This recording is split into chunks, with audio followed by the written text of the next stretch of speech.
अधर्म करने वालों और विधर्मियों का विरोध तो अब तक हमने सुना था, मगर अब तो धर्म करने वालों के खिलाफ भी आवाजें उठने लगी हैं। बात ठीक भी है, ये सतयुग तो नहीं है, ये कलयुग है। यही कारण है कि धर्म करने वालों के खिलाफ भी आवाज उठ रही है। मध्य प्रदेश के छिंदवाड़ा में रामकथा का आयोजन हुआ। यह कथा थी, धर्म से लोगों को जोड़ने की कोशिश थी, मगर यह बात कांग्रेस से जुड़े कुछ लोगों को रास नहीं आई और उन्होंने सीधे तौर पर कमलनाथ पर हमला बोल दिया, क्योंकि इस कथा के यजमान पूर्व मुख्यमंत्री कमलनाथ और उनके बेटे सांसद नकुलनाथ थे। आखिर यह विरोध हुआ क्यों? क्या इसके पीछे भी राजनीति है? दोस्तों नमस्कार, मैं हूं संदीप पौराणिक। बात पते की में आपका स्वागत है। अगर आपने मेरा YouTube चैनल अब तक सब्सक्राइब नहीं किया है तो मेरी आग्रह है आपसे कि सब्सक्राइब जरूर कर लें। क्या वाकई में छिंदवाड़ा में हुई रामकथा किसी राजनीति का हिस्सा थी या उसे राजनीतिक रंग देने की कोशिश हुई?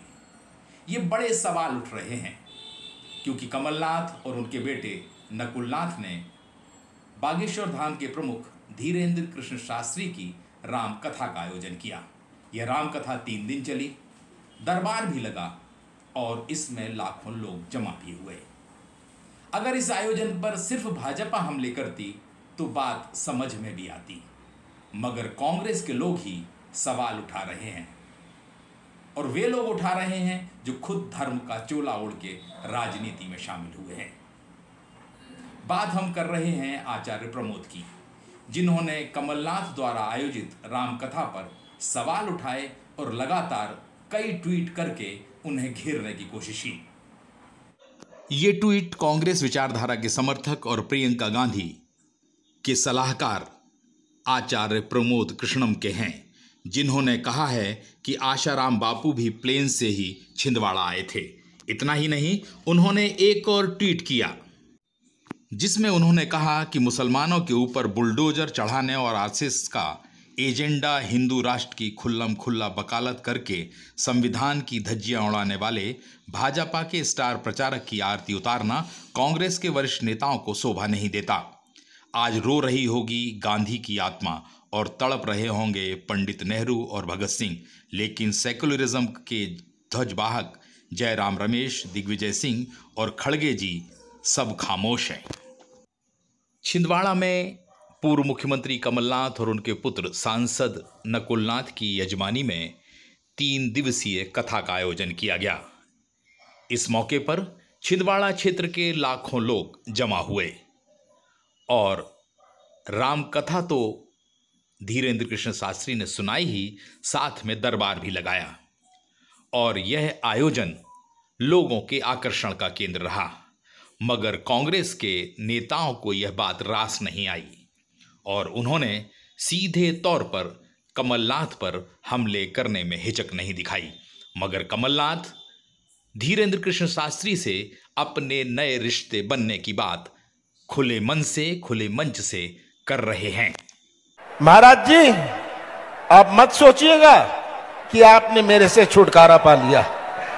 ये छुटकारा आपने नहीं पाया है और भविष्य में भी आप मेरे से छुटकारा नहीं पा पाएंगे। संबंध होते हैं, बहुत सारे संबंध होते हैं। दोस्ती का संबंध होता है, रिश्ते का संबंध होता है, तरह तरह के संबंध होते हैं, पर महाराज जी और मेरा संबंध हनुमान जी का संबंध है। हनुमान जी का संबंध है और ये संबंध जो है ये आत्मीय संबंध है, ये हमारा संबंध है। तो महाराज जी छुटकारा नहीं पा पाएंगे आप मुझसे। मैंने ये सब यहां गवाह बैठे हैं, 40 साल प्रयास किया, मेरे ऊपर कोई उंगली नहीं उठा सकता। सही बात है, 40 साल में कोई उंगली नहीं उठा सकता। और महाराज जी आप बहुत सारी जगह जाएंगे पर आपको छिंदवाड़ा जैसी जगह कभी नहीं मिलेगी, ये मैं आपसे कहना चाहता हूं। छिंदवाड़ा का यह कार्यक्रम भारतीय जनता पार्टी को भी रास नहीं आ रहा है, लेकिन जब कांग्रेस के नेता ने ही कमलनाथ पर हमला बोल दिया है तो भाजपा कहां पीछे रहने वाली थी। और मुख्यमंत्री शिवराज सिंह चौहान ने भी कमलनाथ पर हमला करने में हिचक नहीं दिखाई और कई तरह के सवाल भी खड़े कर दिए। अब कांग्रेस कंफ्यूज है और कई चीजों के लिए मजबूर है। जो लोग कभी राम भगवान का नाम लेने से परहेज करते थे, काल्पनिक मानते थे, वो कथाएं करा रहे हैं, हनुमान चालीसा का पाठ कर रहे हैं, क्योंकि ये करने के लिए मजबूर है। चुनाव आ रहे हैं, ये चुनावी भक्ति है कांग्रेस की। अब उनके अंदर ही अंतर्द्वंद मचा हुआ है। अब कमलनाथ जी सोच रहे हैं कि मैं इधर जाऊं कि उधर जाऊं, बड़ी मुश्किल है किधर जाऊं। और अब तो उनके एक नेता ही ने कह दिया कि मुख्यमंत्री कौन बनना चाहिए। तो उनके तो नेता होने पे ही सवाल खड़े हो रहे हैं। और वो मुझे लगता है कि नेता का दावा पुख्ता करने के लिए अब कथाओं के आयोजन में भी लग गए। वाकई में एक सवाल उठ रहा है, क्या कांग्रेस नेताओं के निशाने पर बागेश्वर धाम के धीरेन्द्र शास्त्री हैं या कमलनाथ हैं? ऐसा इसलिए क्योंकि बागेश्वर धाम के धीरेन्द्र शास्त्री पर इससे पहले नेता प्रतिपक्ष डॉक्टर गोविंद सिंह सीधा हमला बोल चुके हैं। गोविंद सिंह का यह हमला पहली बार नहीं था। इससे पहले वे रावतपुरा सरकार के रविशंकर महाराज पर भी लगातार हमले करते रहे हैं, मगर अब कमलनाथ पर हमला हुआ है।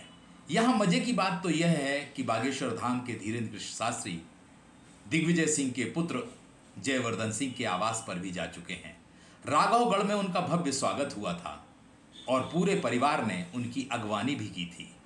लेकिन तब कोई नहीं बोला जब बागेश्वर धाम के धीरेन्द्र शास्त्री राघवगढ़ उनके आवास पर गए थे, यानी कि जयवर्धन सिंह ने अपने घर में भव्य स्वागत उनका किया था।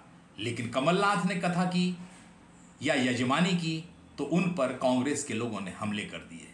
सवाल बड़ा है, क्या कांग्रेस के अंदर ही अब कमलनाथ पर हमले किए जाने हैं या आचार्य प्रमोद के पीछे कोई बड़ा नेता खड़ा है जो कमलनाथ पर अपरोक्ष रूप से हमले करवा रहा है?